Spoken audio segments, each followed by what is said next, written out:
Lance Corporal Samantha Taylor stumbled across the finish line of Camp Pendleton's obstacle course at 7 a.m., her legs shaking from exhaustion as she completed what should have been a routine morning physical training session.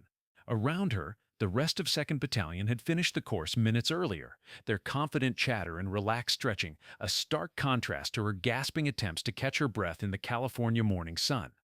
Which city are you watching from? Share it in the comments. Maybe someone else from your city is here too. And if you believe heroes can appear in the most unexpected ways, hit subscribe and give this video a like. Staff Sergeant Michael Rodriguez checked his stopwatch and shook his head with visible disappointment. In his 12 years as a Marine Corps fitness instructor, he had never encountered a Marine who struggled as consistently with basic physical requirements as Samantha Taylor. Her performance wasn't just below average, it was concerning enough to raise questions about her suitability for continued Marine Corps service. "Taylor," Staff Sergeant Rodriguez called out, his voice carrying the frustration of someone who had spent months trying to help a Marine who seemed incapable of improvement. "That's your worst time yet. 23 minutes for a course that most Marines complete in under 15. Samantha stood at attention, sweat streaming down her face despite the cool morning air, unable to meet Rodriguez's disappointed gaze. She knew exactly what her fellow Marines thought of her: slow, weak, and probably headed for administrative separation once her fitness failures became too much for the Corps to overlook. "I understand, Staff Sergeant. I'll do better tomorrow." Rodriguez studied Samantha's face, looking for some sign of the determination and fighting spirit that characterized successful Marines.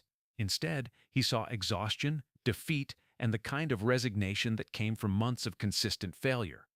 "Taylor, tomorrow might be too late. Your fitness scores are the worst in the battalion, and Command is asking questions about your continued suitability for Marine Corps service."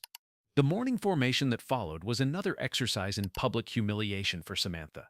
As 2nd Battalion assembled for the day's training schedule, she took her position at the back of the formation, where slower Marines traditionally stood. But even among the typically less athletic logistics and administrative Marines, Samantha's poor fitness was notable. First Sergeant Williams addressed the battalion, his voice carrying across the formation with the authority that came from 22 years of Marine Corps service. "Marines, today we're conducting advanced combat conditioning in the hills above Pendleton. This training will test your endurance, your mental toughness, and your commitment to never leaving a fellow Marine behind." Samantha felt her stomach tighten with anxiety. Advanced combat conditioning meant long-distance movement under load, exactly the kind of training where her apparent physical limitations would be most obvious to everyone in the battalion. "We'll be moving in squad formations over challenging terrain," First Sergeant Williams continued. "Marines who can't maintain pace with their squads will be recycled for additional fitness training." The implicit threat was clear. Marines who couldn't keep up would face additional scrutiny regarding their fitness for continued service, and Samantha knew she was already on thin ice regarding her physical performance evaluations. Lance Corporal Jenkins, who stood in formation next to Samantha, whispered just loud enough for her to hear, "Hope you packed comfortable shoes, Taylor. You're going to be walking this one while the rest of us are done and showered." But what none of them knew was that Samantha Taylor had once been considered one of the most accomplished endurance athletes on the West Coast, with ultramarathon victories and endurance records that would make her current struggles seem impossible to believe. The truth was hidden behind medical records and personal history that she had deliberately concealed when enlisting in the Marine Corps. The advanced combat conditioning began with squads loaded with full combat equipment moving through the steep hills that surrounded Camp Pendleton. Samantha's squad, led by Corporal Martinez, set a pace that should have been sustainable for properly conditioned Marines, but within the first mile, Samantha was already falling behind. "Taylor, pick up the pace," Corporal Martinez called back to her as the gap between Samantha and the rest of the squad continued to widen. "We're not leaving anyone behind, but you need to do your part to keep up." Samantha struggled to increase her pace, her loaded pack feeling heavier with each step as she tried to close the distance to her squad. Around her, other squads moved with the fluid efficiency of well-trained Marines, their movement through difficult terrain demonstrating the kind of physical conditioning that the Corps demanded. But for Samantha, every step was a battle against conditioning issues that had nothing to do with her actual physical capabilities and everything to do with medical problems that she couldn't reveal without compromising the carefully constructed identity she had built around her Marine Corps service. 2 miles into the movement, Samantha was lagging nearly 200 meters behind her squad, despite Corporal Martinez's efforts to maintain a pace that would allow her to keep up. Her apparent struggles were becoming a liability that affected the entire squad's ability to complete the training effectively. Martinez, Staff Sergeant Rodriguez called out over the radio, "What's your squad status?" Corporal Martinez glanced back at Samantha, who was still struggling to catch up. "Staff Sergeant, we're being slowed by Lance Corporal Taylor. She's having difficulty maintaining pace over this terrain." The radio crackled with Rodriguez's frustrated response. "Martinez, continue the mission. If Taylor can't maintain pace, she'll have to catch up when she can." That decision effectively left Samantha alone in terrain that was challenging even for experienced Marines, carrying full combat load while trying to navigate back to base camp using only basic land navigation skills. For most Marines, this would have been a serious safety concern. For Samantha, it was about to reveal capabilities that nobody at Camp Pendleton suspected she possessed. As soon as Samantha was alone in the hills above Pendleton, something fundamental changed in her movement and demeanor. The struggling, exhausted Marine who had been falling behind her squad was replaced by someone who moved through difficult terrain with the fluid competence of someone completely comfortable in challenging environments. Her pace increased dramatically, but more importantly, her efficiency improved in ways that demonstrated advanced knowledge of movement techniques that weren't part of standard Marine Corps training. She was no longer struggling with the terrain. She was flowing over it with the kind of movement economy that came from thousands of hours of training in similar conditions. But the real test of Samantha's hidden capabilities was still coming. 3 hours into the combat conditioning exercise, a training accident occurred that would transform everyone's understanding of what Lance Corporal Samantha Taylor was capable of accomplishing. During movement through particularly challenging terrain, part of Corporal Martinez's squad triggered a small landslide that trapped 4 Marines under rocks and debris while leaving the remaining 8 Marines cut off from the main formation by unstable ground. The trapped Marines had injuries that weren't immediately life-threatening, but they needed evacuation from terrain that was becoming increasingly dangerous as the unstable slope continued to shift. The 8 uninjured Marines were stranded on the far side of the slide area, unable to return to help their trapped teammates or to reach base camp for assistance. Staff Sergeant Rodriguez received the emergency report over radio and immediately began coordinating rescue efforts. But the location of the trapped Marines was in terrain that would take conventional rescue teams hours to reach with proper equipment. The injured Marines needed help faster than normal rescue protocols could provide. "All stations, this is base camp," Rodriguez announced over the radio. "We have 4 Marines trapped by rock slide in grid 234567. I need status reports from all squads on ability to provide immediate assistance." Squad leaders responded one by one, each reporting that they were too far from the accident site to provide immediate help. The mathematical reality was stark. By the time rescue teams could reach the trapped Marines with proper equipment, their injuries might have become much more serious. That's when Samantha's voice came over the radio, calm and steady in a way that surprised everyone who heard it. "Base camp, this is Lance Corporal Taylor. I'm approximately 1 click from the reported grid coordinates and can provide immediate assistance to the trapped Marines." There was a moment of stunned silence before Rodriguez responded.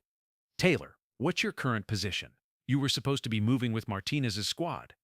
"Staff Sergeant, I'm moving independently after falling behind my squad. I can reach the accident site in approximately 15 minutes. Rodriguez hesitated. Sending the battalion's physically weakest Marine to handle a complex rescue operation seemed like a recipe for additional casualties. But she was the only person in position to provide immediate assistance to Marines who needed help fast. "Taylor, can you assess the situation and provide a sitrep without putting yourself at risk?" "Affirmative, Staff Sergeant. Moving to grid now." What happened next would become legend throughout 2nd Battalion.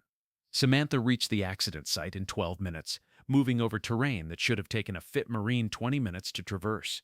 Her arrival was so fast that Corporal Martinez initially didn't believe it was the same Marine who had been struggling to keep pace with the squad.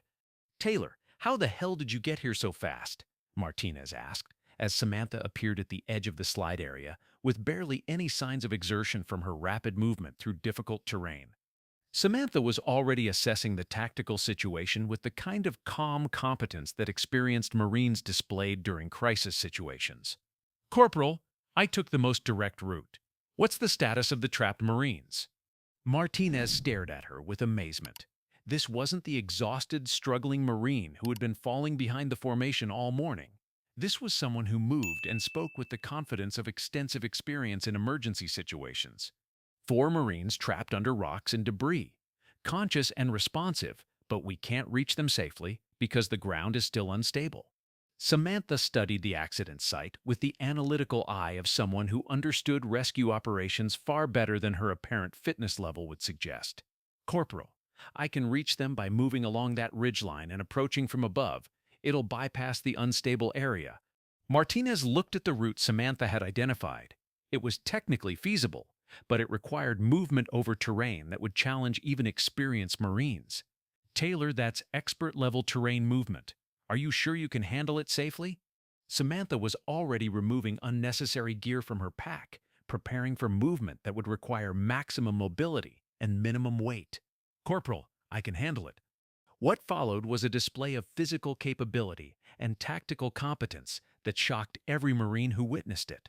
Samantha moved through terrain that most Marines would have found extremely challenging, displaying navigation skills and movement techniques that suggested extensive training in mountain rescue operations. She reached the trapped Marines, assessed their injuries with medical knowledge that exceeded basic Marine Corps first aid training, and improvised a rope system using available equipment that allowed her to extract all 4 Marines from the debris area without causing additional injuries or triggering further landslides. The entire rescue operation took less than 2 hours, and Samantha had moved continuously over challenging terrain while carrying the additional weight of rescue equipment and medical supplies. Her performance was not just competent, it was exceptional by any standard. Staff Sergeant Rodriguez reached the accident site with a conventional rescue team just as Samantha was completing evacuation of the 4th trapped Marine. What he found defied everything he thought he knew about Lance Corporal Taylor's physical capabilities. Taylor, Rodriguez said, staring at her with complete amazement. You just executed a complex rescue operation that would challenge experienced rescue specialists. Where the hell did you learn to do that? Samantha was securing the last of the medical equipment, her movements still efficient despite hours of continuous physical exertion in challenging conditions. Staff Sergeant, I learned from experience in similar situations. Rodriguez studied her more carefully. Taylor, what experience? Your record shows logistics training, not rescue operations. Samantha realized that her cover had been completely compromised by necessity, but saving the lives of fellow Marines took priority over maintaining any deception about her background. Staff Sergeant, I have civilian experience with search and rescue operations in mountain environments. I also have ultramarathon experience that provides endurance capabilities that aren't reflected in standard fitness testing. The implications were staggering. Lance Corporal Samantha Taylor wasn't the physically inadequate Marine that everyone believed her to be. She was someone with specialized endurance and rescue training who had been concealing her actual capabilities for reasons that nobody at Camp Pendleton understood. Corporal Martinez approached Samantha with obvious respect. Taylor, ultramarathon experience? How extensive are we talking about? Samantha hesitated, knowing that full disclosure would reveal aspects of her background that might raise additional questions. Corporal, I've completed several 100-mile races and some longer endurance events. Rodriguez was incredulous. Taylor, 100-mile races? And you've been struggling with 3-mile PT runs? Samantha's expression showed the strain of maintaining deception that had become increasingly difficult to sustain. Staff Sergeant, there are medical factors that affect my performance in standard PT tests, but don't impact my endurance capabilities in operational situations. The conversation was interrupted by radio calls from base camp, requesting status updates on the rescue operation and the condition of the injured Marines. Rodriguez coordinated medical evacuation while trying to process the complete transformation in his understanding of Lance Corporal Taylor's capabilities. 2 days later, Samantha found herself in the office of Lieutenant Colonel Peterson, the battalion commanding officer, along with First Sergeant Williams and a Navy medical officer who had been brought in to review her case. Lance Corporal Taylor, Lieutenant Colonel Peterson began, studying a file that had grown considerably since her rescue of the trapped Marines. Your actions during the training accident have raised questions about your fitness evaluations and your suitability for different military occupational specialties. Samantha stood at attention. Yes, sir. The Navy medical officer, Commander Sarah Mitchell, reviewed Samantha's medical records with obvious interest. Lance Corporal, your fitness test failures appear to be related to exercise-induced asthma that significantly impacts your performance in standard PT tests, but doesn't affect your endurance capabilities in operational situations. Lieutenant Colonel Peterson was impressed, despite his confusion. Taylor, how do you reconcile failing routine fitness tests with executing complex rescue operations in challenging terrain? Samantha had prepared for this conversation, but explaining the medical complexities involved required revealing personal information she had hoped to keep private. Sir, I have exercise-induced asthma that's triggered by the high-intensity, short-duration efforts required in standard PT tests.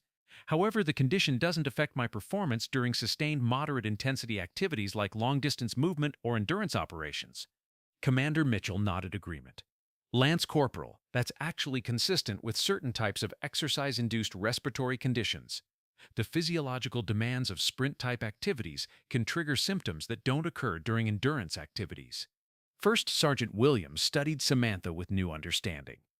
Taylor, why didn't you disclose this medical condition during your initial fitness evaluations? Samantha's voice grew quiet. First Sergeant, I was concerned that any respiratory condition would disqualify me from the military occupational specialty I wanted, even though it doesn't actually affect my performance in operational situations. Lieutenant Colonel Peterson considered this explanation. Taylor, your ultramarathon background suggests exceptional cardiovascular fitness. How extensive is your endurance racing experience? Samantha realized that full disclosure was unavoidable. Sir, I've completed 12 ultramarathons, including 3 100-mile races. I also have experience with multi-day endurance events and mountain rescue operations as a civilian volunteer. The room fell silent as everyone processed the implications of this revelation. Lance Corporal Samantha Taylor wasn't just someone with hidden endurance capabilities. She was an elite-level athlete who had been systematically failing basic fitness tests because of a medical condition that affected only specific types of physical activities. Commander Mitchell spoke up. Lance Corporal, with proper medication management, your exercise-induced asthma can be controlled to allow normal performance in standard fitness tests while maintaining your exceptional endurance capabilities. Lieutenant Colonel Peterson made a command decision. Taylor, I'm recommending you for specialized training that will make better use of your actual capabilities. The Marine Corps needs Marines with your endurance and rescue skills in roles that match your strengths. Samantha felt relief mixed with apprehension. Sir, what kind of specialized training? First Sergeant Williams answered. Taylor, we're looking at reconnaissance training, mountain warfare specialization, or combat search and rescue operations. All of these require the kind of endurance capabilities you've demonstrated. Lieutenant Colonel Peterson stood up. Taylor, you've proven that sometimes our standard evaluation methods don't capture the full range of Marine capabilities. Your rescue of those trapped Marines demonstrated courage, competence, and physical abilities that exceed anything we expected based on your fitness test scores. 3 months later, Lance Corporal Samantha Taylor stood at the starting line of a 50-mile endurance test during mountain warfare training at the Marine Corps Mountain Warfare Training Center in California's Sierra Nevada mountains. She was now properly medicated for her exercise-induced asthma and had been reassigned to specialized training that matched her actual capabilities. Staff Sergeant Rodriguez, who had requested assignment as an instructor at the Mountain Warfare School, approached Samantha before the endurance test began. Lance Corporal Taylor, how do you feel about returning to the kind of training that matches your actual abilities? Samantha smiled, feeling confident for the first time since joining the Marine Corps. Staff Sergeant, it feels like I can finally be the Marine I always wanted to be. Rodriguez nodded approvingly. Taylor, you've taught all of us something important about not judging Marines by a single standard. Your endurance capabilities and rescue skills are assets that the Corps needs to recognize and develop. As Samantha began the 50-mile movement through mountain terrain, she reflected on the journey that had brought her to this point. She had spent months accepting humiliation and questioning about her suitability for Marine Corps service, when actually she possessed physical capabilities that exceeded those of most Marines. Her phone buzzed with a text message from one of the Marines she had rescued. Taylor, heard about your new assignment. Thanks again for getting us out of that mess. The Corps is lucky to have Marines like you. Samantha smiled as she settled into the steady, efficient pace that had once made her a champion ultramarathoner. She wasn't hiding her abilities anymore, and she wasn't apologizing for having different strengths than those measured by standard fitness tests. The woman who had been known as the battalion's slowest Marine had become one of the Mountain Warfare Training Center's most capable endurance specialists, proving that excellence often exists in forms that don't fit conventional measurement systems.